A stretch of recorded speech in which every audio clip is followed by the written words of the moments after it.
Edira Mpindi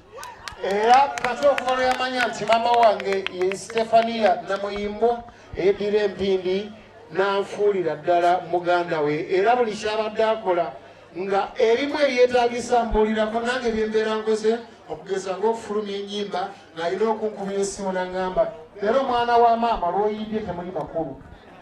mwana wa maama leero luloleesa olulimu amakulu katozzeemu amagezi bwaki bwe tubadde nga tusaaga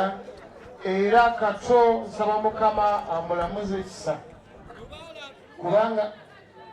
gwe ne bw'otayogera akulabika bulabizi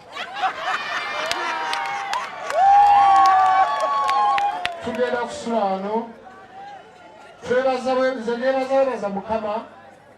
ebbanga lyatuwadde kato ne tubeera nga tuli naye natandika okuyimba nga ndi kalenzi kato sebo ataakulaba akunyooma temundaba okuseenya enviiri nali kata yalabayimba okuyimba nali muto nalina myaka 17 biseera ebyo 97 mukama wange yafiira Livingstone Kasozi naye kato yampabula nnyo ebiseera ebyo ne bakayimbira be batukwatako mu budde obwo mu kivulu ekya munno mu kabi ne batusendeka katemba biki so ebintu bingi nnyo ng'oŋŋambye okumwogerako nsobola n'okeesa obudde neempulira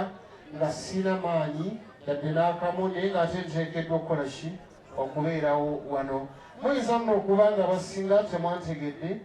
erinnya lyange nze Sir Mathias Mulumba Walukaga Duka Ekibabu Sabasaba Meya owa Kyengera Town Council ate nga nze chairman wa security owa Kyengera Town Council oba head of security owa Kyengera Town Council ate nga nze chairman owa Kadongo Kamu mu Uganda vice chairman wa Kadongo Kamu mu Uganda ate nga ekikulu ku byonna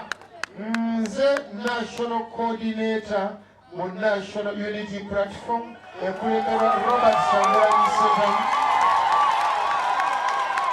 president eyalondebwa president gwe mwalonda gwe mwakola ki byanjawulo okufuga n'okulonda naye gwe mwalonda kaakati no munnange era ejengwa kati mbadde nsaba bannaye mubadde ki olumba olwo nga luba lubiri nnyo lijja girangirigiro olikola obumu